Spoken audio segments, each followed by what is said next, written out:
Hello, and thank you for joining us for the Product Development Final Competition. My name is Marissa Stubbs, and I am the current chair of the Product Development Committee. This year's theme was Functional Fiber for Health. The teams had to create a new bakery item highlighting an innovative fiber source with documented health benefits and achieve 6 grams of fiber per serving. Each team will have a booth at Marketplace, so stop by and meet the finalists. There will be an award ceremony on Thursday, March 3rd at 2 p.m. where scholarships will be presented to each of the teams. If you haven't checked out the other teams' videos, be sure to do that as well. I'd like to thank the rest of their committee for their help organizing the 2022 competition, as well as a thank you to our judges. We are also searching for additional volunteers to join the committee, judge the competition, or company sponsors to support the travel and scholarships for these students. Please find myself or Kent Van Amberg if you or your company would be interested in sponsoring the product development competition. Now I'd like to welcome the University of California, Davis to present their product, Purple Penguins. Hello, and thank you for having us. We're Team Purple Penguins, and we represent the University of California, Davis for this year's ASB Product Development Competition. Our team is a group of third-year food science majors, and we are very excited to present our product to you today. So the first thing you're probably asking is, what is our product? Purple Penguins are purple, triple-layered, penguin-shaped cookie bars marketed towards parents and their children alike. Our product is gluten-free, vegan, plant-based, and utilizes an upcycled ingredient. We decided to use grape pomace meal, or upcycled ingredients, to contribute fiber, as well as purple sweet potato powder, which also adds in the vibrant purple color of our cookie bars. We intend to package our product in a fun box to cater towards kids and parents in the supermarkets, and to include several fun animal facts to give it an educational factor. The bars themselves would be individually packaged, making them perfect for a quick snack or throw into a lunchbox. We conducted a set of consumer surveys at our local farmers market and obtained a total of 34 responses. We asked them to describe our product. They said it was sweet, crunchy, and had warm gingerbread-like flavors. Overall, they thought our product was delicious. We also asked parents to report what they prioritize when picking food items for their children. They said that taste and health were the top priority, and then other things such as sustainability were also important to them. In order for Purple Penguins to be a successful product in the marketplace, it was critical that we identified our target consumer in order to appeal to what these consumers value most in a product. When looking at the consumer landscape in 2022, vegan and plant-based foods are becoming more highly sought after amongst the younger generation. In addition, there has been a growing demand for companies to become more conscious about sustainability. This has led our team to determine that young families would ultimately be the demographic that would be most interested in what our product has to offer, as a novel way for parents to introduce more fiber in addition to other health benefits into the diet of their children, while still having appeal amongst adults. We would ultimately utilize social media platforms such as Facebook, Instagram, and YouTube as a mechanism to advertise our product, as these platforms now offer the most effective way to reach our target demographic. In comparison to other sandwich cookies on the market, Purple Penguins provides a level of health benefits through their fiber, phenolics, anthocyanins, and prebiotic oligosaccharides that cookies such as Milano's simply do not have. They also offer a level of interactivity with their unique packaging and, through their use of an upcycled ingredient, appeal to a level of sustainability that is not obviously seen in these other products. However, as a concern with many healthier alternatives, ensuring that taste does not come as a sacrifice to health benefits is vital. In the liking scores of our product among consumers tested, we were still able to maintain a high level of consumer satisfaction when it comes to the taste of our cookie. The average liking scores were above 7.5 on a 9-point scale among both kids and parents. This is achieved by having a product that possesses a unique yet familiar taste, with many consumers relating the taste to that of Mother Circus animal cookies. Our highly centralized grouping of data in this chart suggests that Purple Penguins provides a wide appeal even amongst the wide range of palates surveyed. For children, the cookie provides a new visually stimulating product that deviates from the norm of previously established snacks such as Oreos and Milanos, and their unique shape and interactivity with the packaging provides a unique opportunity to educate on both nutritional health and wildlife. Along with online research on current and upcoming marketing trends, we also surveyed consumers at local farmers markets to see what they valued in a product. Their values on sustainability, health, and taste seem to align with a lot of the trends we found online. In recent years, it has been made known to the public that food waste is a big problem that needs to be addressed. Our product provides a solution for that through upcycling. Purple penguins are also plant-based, which is another sustainability-related trend in the food industry right now. Healthy foods have been a trend in the food industry for a while now. However, in the past few years, there has been a rise in popularity in products related to gut health and natural colors and flavors. These health benefits are found in the ingredients used to formulate purple penguins and will be described further in detail in the next section. So after looking at the results from our sensory tests, as well as the current food trends, it was pretty clear that sustainability was a focal point for our product. And to push this idea forward, we used grape pumice, which is upcycled, because instead of ending up as waste, we wanted to put value back into it by using it as a functional ingredient in purple penguins. And since we are reusing this byproduct, our net production of waste decreases and alleviates the environmental impact of making purple penguins in the first place. We wanted to make sure that purple penguins were also plant-based, and this has its own proven environmental benefits. And in addition to understanding sustainability as this environmental aspect, we wanted to consider sustainability in the idea of relevance and how consistent and how relevant can purple penguins stay in our consumers' minds. And this is where finding our niche, finding our place in the market was really important as this high fiber cookie bar for kids with 2 novel ingredients. The first novel ingredient is what we're calling our first fiber source, and that is the grape pumice. It has 88.7% dietary fiber per dry weight. And since health was a key aspect that our consumers also pointed towards for products that they would buy for their kids, we wanted the health benefits to be more than just fiber. And as we can see in this table, since we are using both the peel and the seed, we can see that there are a lot of phytochemicals that we can speak to, namely the phenolics, which have antioxidant and antimicrobial activity. There are also oligosaccharides with prebiotic activity and anthocyanins, which go along with our second novel ingredient, which is purple sweet potato powder. It's our second fiber source because it has 25% dietary fiber per dry weight. It itself also has polyphenols, which enhance the fermentability of that fiber. The vibrant purple color, which is what we used as our natural food coloring, is from the anthocyanin pigment, and the tuber itself also has polysaccharides. And both of these have proven health benefits, namely the antioxidant, the anti-tumor, and the anti-inflammatory activity. These 2 novel ingredients, the grape pumice and the purple sweet potato powder, really make our product, Purple Penguins, unique, make them nutritious, and also makes them relevant for our target consumer. In addition to our key fiber ingredients, we also wanted to formulate purple penguins with a multitude of high-fiber gluten-free flours. We settled on a mixture of oat flour, almond flour, and brown rice flour to achieve the desired texture of the cookie and hydration of the dough. Liquid sweeteners were also used to bind and create a workable dough and add an additional depth of flavor.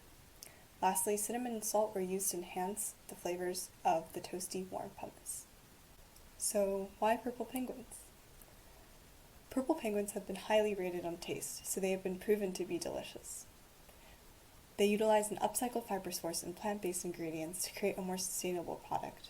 And lastly, purple penguins contain numerous nutritious ingredients that contain fiber, anthocyanins, and prebiotic oligosaccharides. We wholeheartedly believe that these factors will make purple penguins a successful product. Thank you. So my question was about the grape pumice. So since that already provides that toasty flavor, toasty notes, I was wondering your reasons why to also use other flours like oat, brown rice, and almond that also bring even more toasty flavors. So I I was wondering just kind of your decision-making process of all of those toasty notes. I guess I can answer this question. I think the reason we really chose to use the other flours was less about the flavor and more about the texture, since the pumice just by itself really has somewhat of a mealy texture. To sort of combat that, we try to incorporate other flours to have like a much more pleasant mouthfeel when we eat the cookie.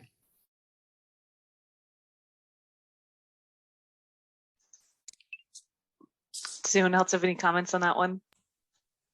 I could say a little bit about how I feel like it contributed to the toasty flavor, since that was more like what you were mentioning. We do feel that it did manage to, although like more coincidentally than anything, it did actually contribute. And like in our sensory test, there was a lot of comments that they liked the toasty flavors, and they often compared it to a graham cracker, so they actually quite enjoyed it. So it did kind of come out beneficial on our end.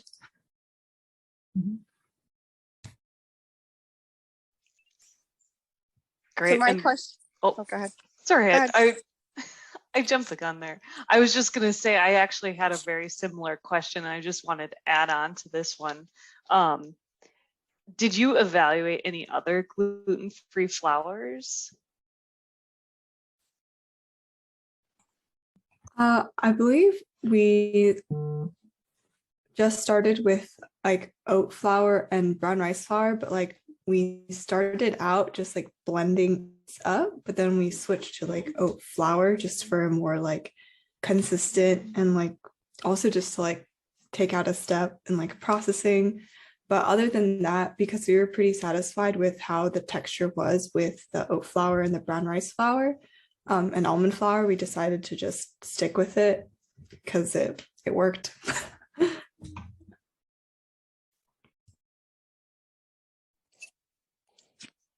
Are there any other similar questions to the formulation? Because mine was just going to be, what was the greatest challenge you had during the whole process?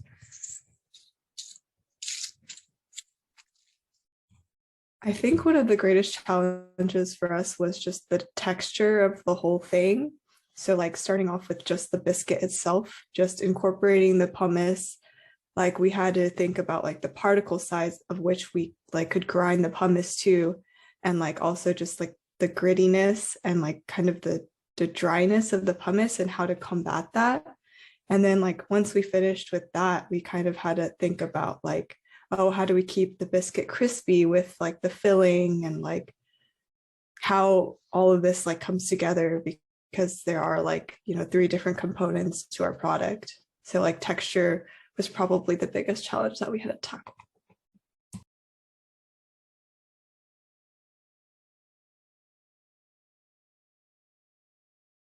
I guess I'll add on to that a little bit. It's like we'd had a lot of other things, like not just the flours that were messed around with. We experimented with a couple of different fats as well to see like if we could manipulate, say, have a better like appearing fat in terms of our nutrition label, but still have the same effects. And we went through a few different of those. We did shortenings. I think that's what we ended upon. We tried out stuff with coconut oil, and that had varying results. And we even tried it both in a liquid and its solid form.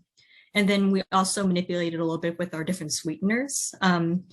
We ended up going with a liquid-based sweetener. We did agave because we found that the little bit of water it added before baking allowed for a better like dough to work with when we were formulating the actual biscuits.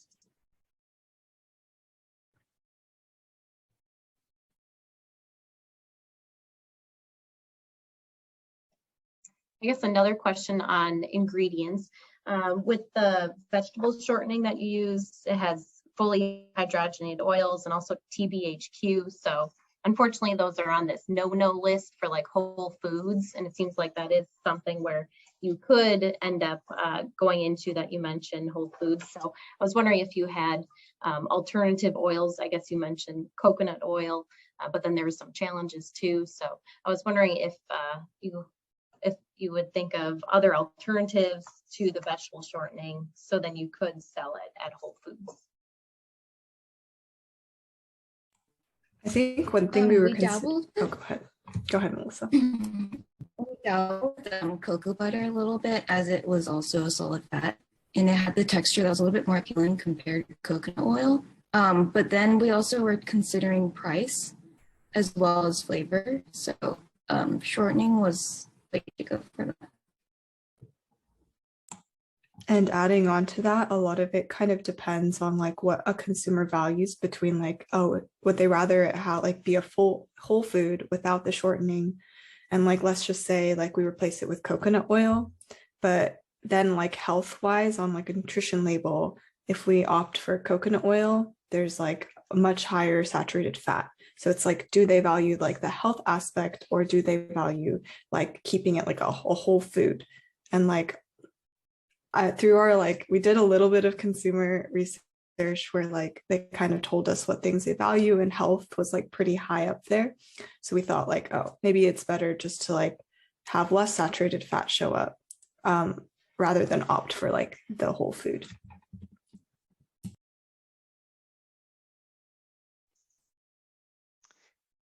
So you identified grape pomace and sweet potato flour as your fiber or ingredients with fiber of choice. What are there any functional properties in application that you noted or that you benefited from, or was it more of the health benefits that you were concentrated on for these products? We focused more on the health benefits of the two. Like the pumice was a major dry ingredient for the biscuit. And then the purple sweet potato powder added color. So besides that, it was mostly the health benefits.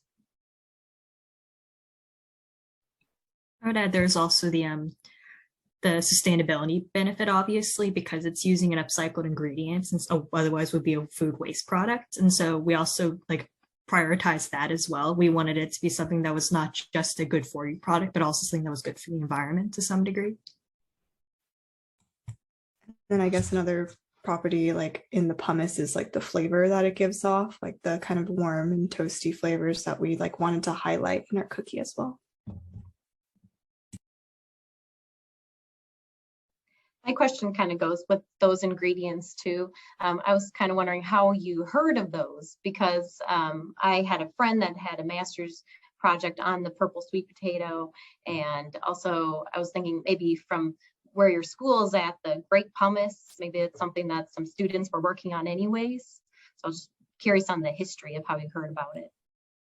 I think it's actually kind of like a cute story in my opinion, but like when we first kind of decided to do this competition, it started off with just Katie and I, and we were just talking. We thought it was the prompt from last year, so we were focusing on like using a waste ingredient, and so we were talking like, oh, what like waste ingredient do we have really easy access to?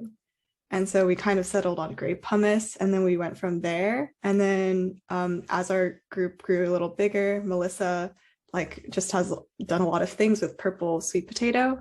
And so she was very knowledgeable about that stuff. And also we just thought like, oh, like the grapes are purple, the sweet potatoes purple, maybe we can like do something here. And it kind of just evolved into purple penguins.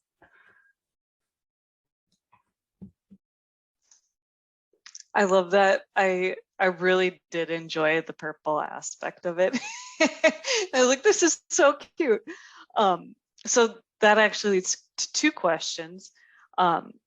More technical, did you evaluate or over shelf life any color changes, or did you observe any color changes of the product? Did the product brown at all over shelf life, or did it stay at more vibrant purple color? So we left like one of the penguins out in like a Ziploc bag for a pretty long time, maybe like around 2 months, I think. And then the color pretty much looked the same. I think it was just kind of like I hit it a couple times, so it was just a little deformed. But other than that, it was still like that kind of purple that you guys can see in the picture. It's like a lavendery-ish color. Yeah, just to add on to that, I have one of the earliest prototypes still in my apartment. And when you look at it, it still pretty much looks exactly the same as day one. Then the other part of this question is how and why did you decide to market this to kids? So we thought about how especially like nowadays with a lot of more like highly processed foods and like a shift kind of away from whole grains in terms of taste, like kids don't have as much fiber in their diets. And we thought like, oh, what would be like a good way to convince kids to have more fiber? It's like, oh, if it's like a cute penguin, if it's like purple, and it like reminds them of like, a snack food that they really enjoy. We kind of, like took some inspiration from various sandwich cookies or like layered biscuits. And so like if a kid sees that and like cute packaging, like they'll be more excited to eat fiber. And obviously like our product helps eliminate food waste. So we thought we could market it that way.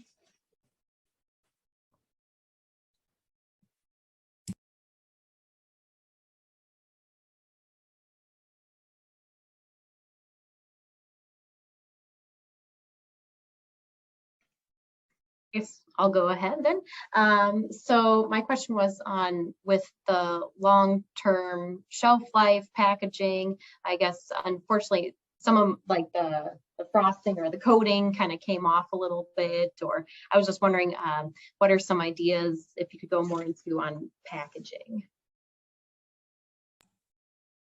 I believe like we thought about doing some sort of so like clear like bag, and then like kind of like a granola bar, like the kind bars, if you guys know those.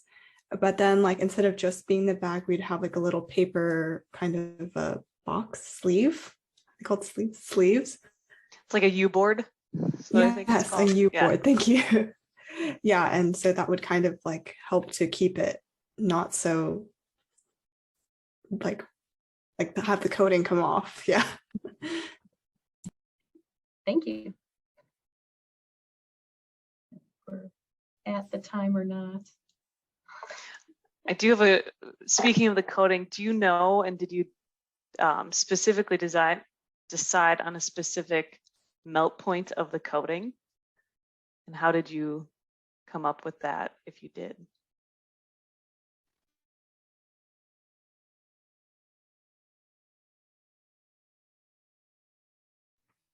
We had actually gone to one of our advisors to source the coating because we had trouble finding an ideal coating for this, and we mostly followed the manufacturer's recommendations in terms of that.